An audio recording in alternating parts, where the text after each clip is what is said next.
appreciate you all coming here this morning. So I'm gonna talk about stress, sleep loss, and job performance. So here's an example of error rates, and this was done with medical interns, but these same numbers hold true for doctors and nurses, people in other professions, but this is just with interns. So this is looking at the number of hours of sleep, right? So we go here with, say, 5, we look at 5 right there, and that's the number of errors and the increase over a 7-day period. Okay? So just, we'll take a look at the next slide is similar to this. This is talking about a particular case with a nurse, and this is endemic in the nursing world. And this slide points out 2 interesting things.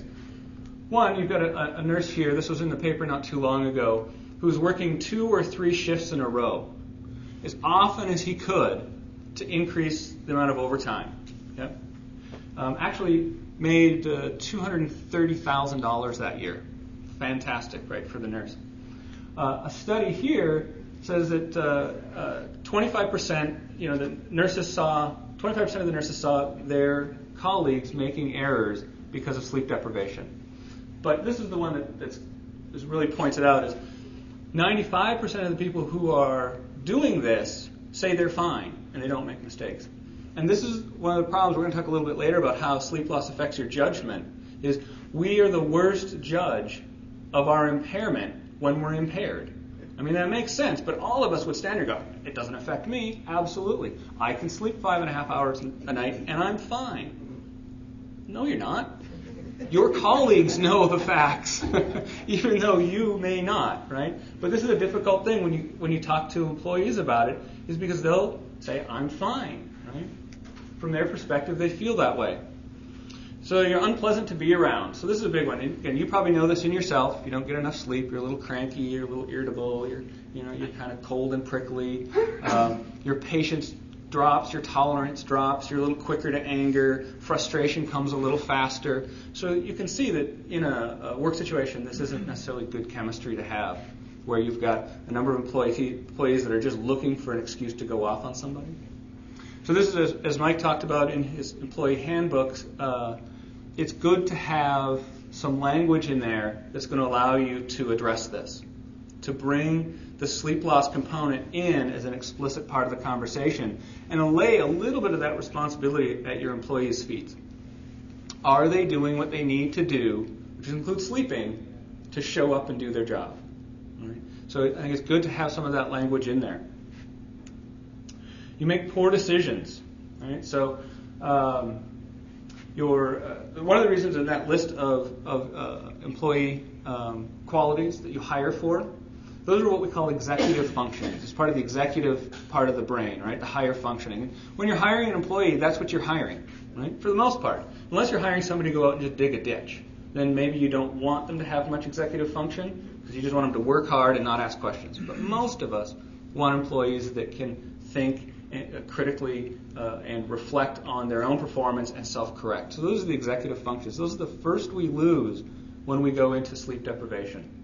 Right? So again, the very reasons that you want your employees, the place you want them to be at, first thing that goes away when they start to get tired. And then down here, and this is again something leads to what Mike said with the social media is the latest form of this, although it's been around forever. But another place to have in your handbooks, you want to talk about sexual harassment in the office place. If you're morally, ethically impaired because of lack of sleep, you're more likely to say something or do something.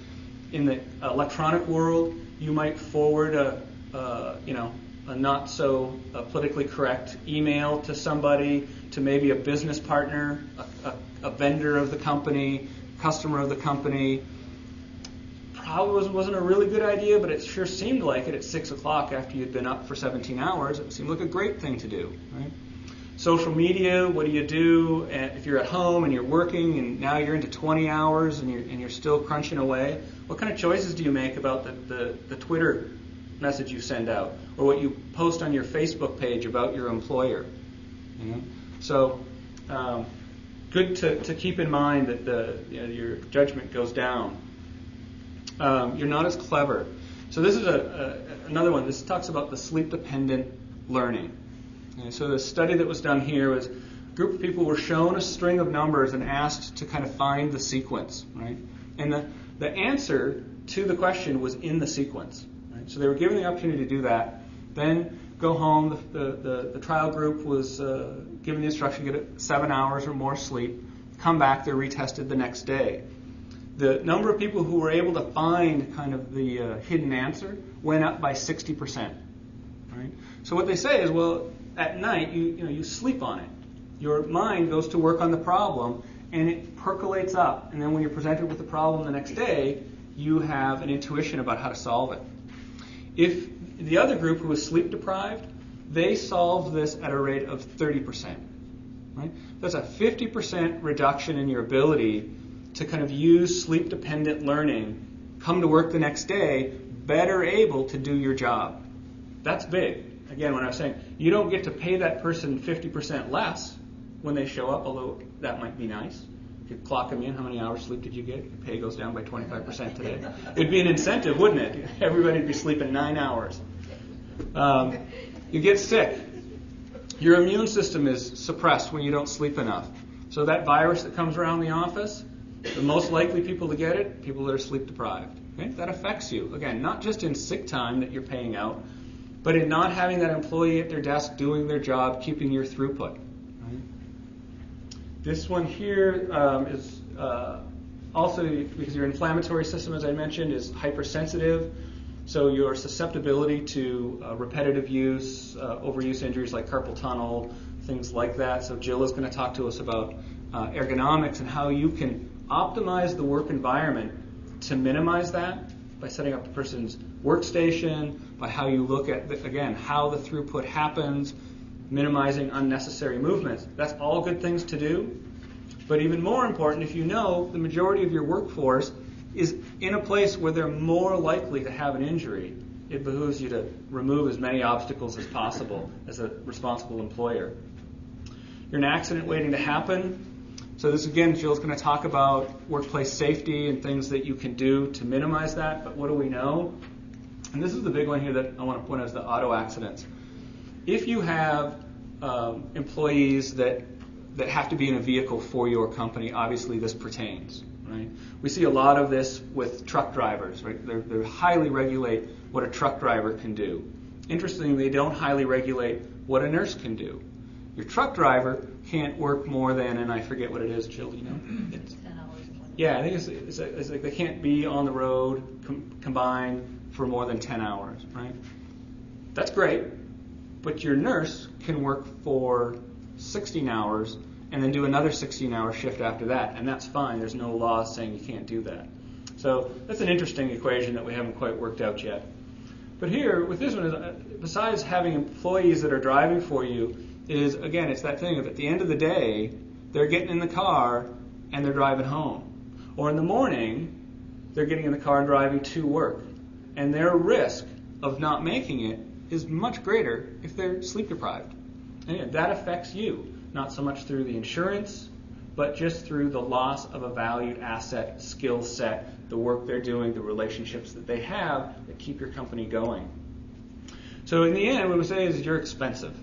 If you're sleep deprived, you're expensive. Absenteeism is a big one, but presenteeism, right, this is a word we don't hear too often. That's when you're in the office, but you're not very functional because you've not got enough sleep. Maybe you haven't got enough sleep and you're also sick. We know that presenteeism is about 7 times more expensive than absenteeism. Right? So it's a big one. Other things with the health insurance, workers' compensation, you can lower your health care costs. We'll see some stats on that. You can lower your worker compensation costs. We'll see some statistics on that. So that's kind of the problem, right, that we've got. So hopefully you've got a sense that this is significant, right? You may know in your own experience, you get some sense of how is it affecting you, but also start thinking about the people around you, and you're like, maybe that's why they're just not getting enough sleep.